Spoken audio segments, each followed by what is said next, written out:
Ayan mga tol, may reaksyon na si Cuadro Alas sa pagpirma ni Naoya Inoue sa Riyadh, Saudi Arabia. Ayon sa post ni Cuadro Alas, malapit na.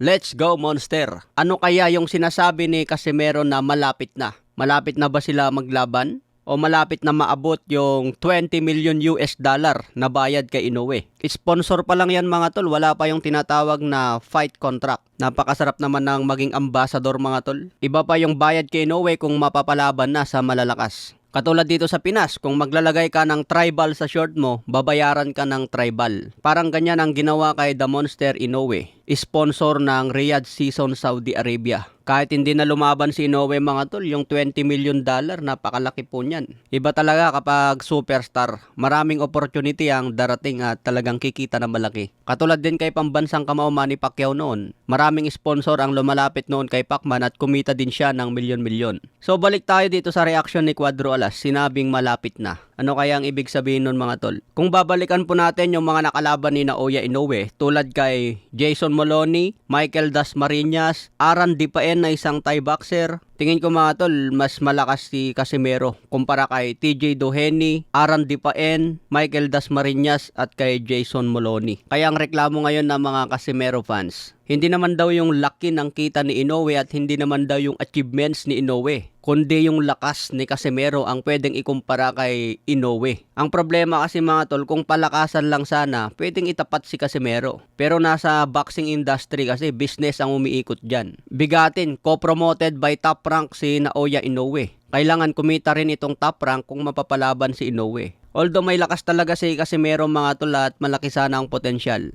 Pero nakakapanghinayang dahil hindi nabigyan ni Masayuki Ito ng napakagandang laban. Hindi niya naibigay yung mga top contender sa super bantamweight para naging number 1 sana si Casimero. Naging number 1 contender para labanan na ni The Monster Inoue. Kaso hindi po yan nagawa ng promoter niya na si Masayuki Ito. Wala naman talagang duda na malakas si Casimero at may skills. Ang problema kasi promoter.